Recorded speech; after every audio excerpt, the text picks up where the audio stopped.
I am making this video and I'm going to call it a shop tour, but really it's an excuse for me to talk about a few subjects, including the equipment that I have here, in case anyone is interested in that, but also to talk about YouTube. This is my YouTube page, and I've moved it up here onto this large screen, or at least larger screen television. And the reason is that I've noticed something lately that worries me a little bit. I don't seem to be getting notifications anymore about comments left on my YouTube channel. Now, it may very well be that I've done something that caused this, but I used to get a notification up here under this bell or whatever it is that I had some comments on some of my YouTube videos. The reason that I wanted to talk about this a little bit is I think that I am not getting your comments if you are making comments. I did get a few comments yesterday, but I found those more by accident because they were left on my most recent video. But I have almost 150 videos up now, and there's no way I can go through each video every day to see if there are any new comments. So I was kind of dependent on that. So if you've sent comments and you haven't received a response, I'd love to get comments, even critical comments. Especially, I pay attention to people who make suggestions, whether those are suggestions for new videos or whatever.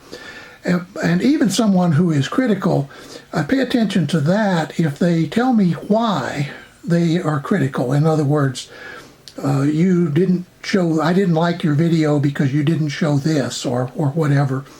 So please go ahead and leave some comments, but let me give you a little bit of a tour here around what I will call my shop. I'm going to start over here with a Zenith radio that I restored some years ago. This radio has a little bit of history. Not this particular radio, but this model.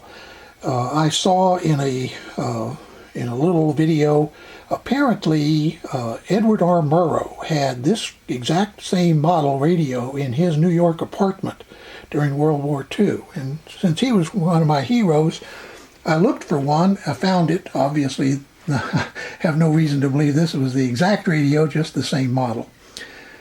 This radio is the radio that was owned by my grandfather. He used to listen to shortwave on it. And I have also restored that radio.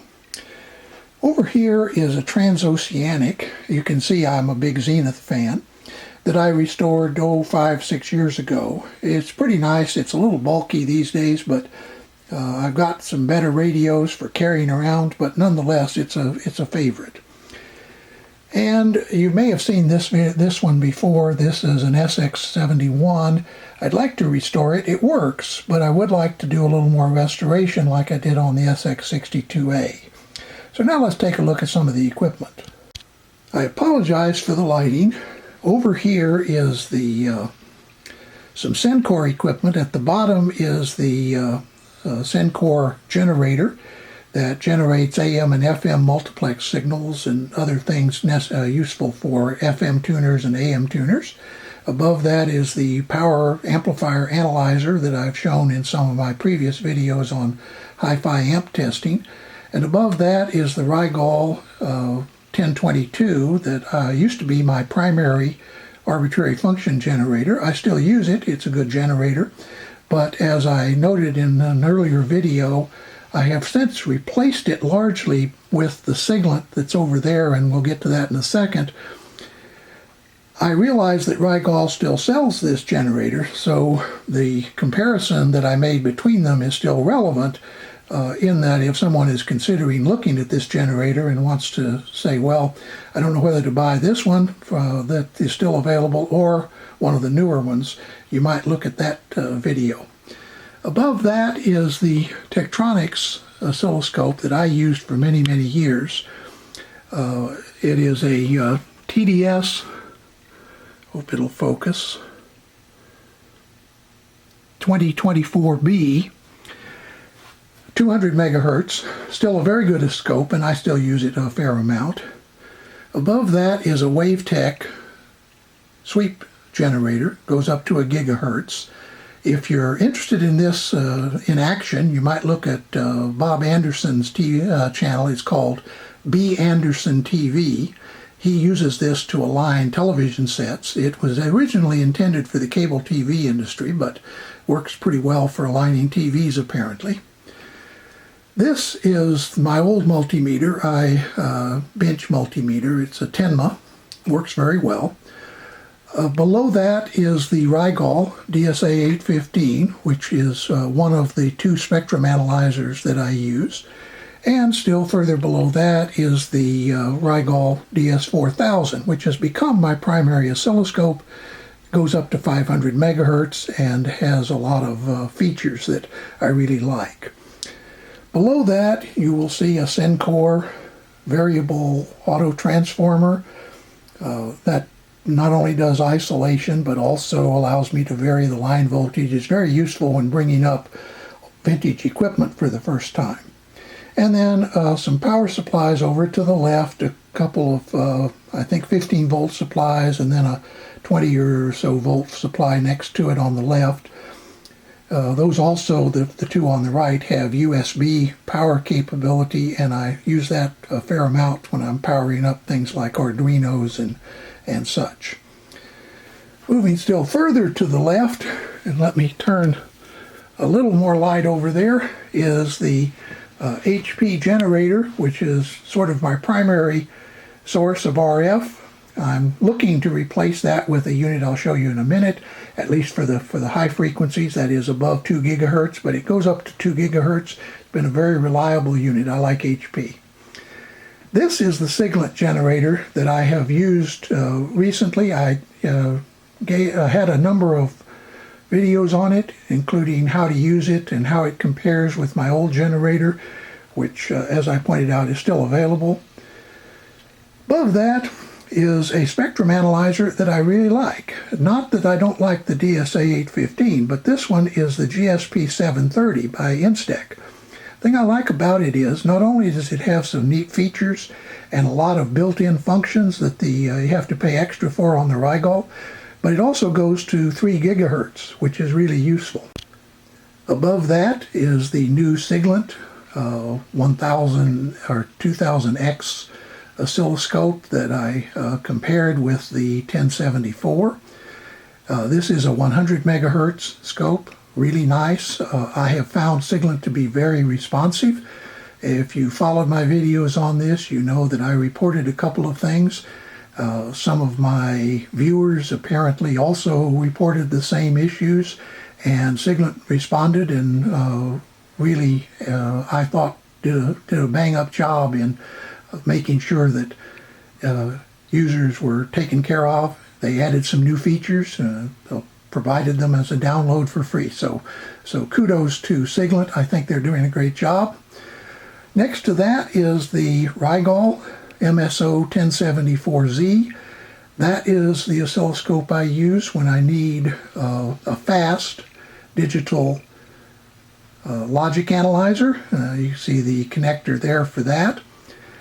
The nice thing about this compared to the Siglant, as I talked about in my comparison, it has 4 channels. I'm not sure that most people will need the mixed signal capability, that is the logic analyzer, but for a general purpose scope, the 1000Z series I think is pretty good. Above that is another WaveTech generator, which is it's sort of the predecessor to that 1080 over there. This one only goes to 500 megahertz, but nonetheless it has some useful features, and I keep it on the bench for that. And finally, over to the far left is the Keithley 2015 THD that I recently purchased and reviewed and used in doing some harmonic distortion measurements. It's a very good instrument for that, I have found. Compared it to the HP that I used to have for THD, and it seems to be not only more convenient, but at least as accurate as the HP. So I hope this has been useful as a shop tour. I'll kind of run around all of this as I go. This morning I got a question about my background, so I will give a very brief summary of that as I show you the equipment one last time. I started out in high school trying to learn electronics, had some support from my parents. We weren't very well off, but they gave me what support they could. I got two good mentors, and one of them my uncle, and the other was my local postmaster, who helped me learn electronics. Later, because I couldn't afford to go to college, I joined the Army during the Vietnam War. After that, I was able to use the GI Bill to go to school, and eventually got a PhD in addition to a bachelor's, master's in electrical engineering, and later worked with my alma mater on the curriculum committee. And that's one of the reasons why that I have so much equipment here, because I began during that time reviewing for the school equipment to be used in the labs. And in fact, I used to buy equipment so I could check it, and then when I had tested it out and written a report, I would donate it to the school. That ended a few years ago. The professor that I was working with left and went to another school, and that, however, set me on the sort of lifelong quest to evaluate new equipment as it comes out. And I apologize for those of you that are hobbyists and others that maybe my focus is too much on teaching EE students, but I very much appreciate the engineering education that I got. It's been not only financially rewarding, but also emotionally rewarding to me and to my family. And so I will close by saying I hope that all of you enjoy the videos that I put up, and even if you don't and you want to tell me why you don't enjoy them, I will certainly listen to your comments, and hopefully I'll be able to prepare some more videos in the future that you will be more interested in. But anyway, to all of you, thanks a lot. It's I think going to be a good new year. I hope that in the future I'll be able to get back to making more videos, and if so, I would like to try to post a video a week, but I can't guarantee I'll be able to do that. Anyway, have a happy new year, and we will see you in the future. In the meantime, have a nice day.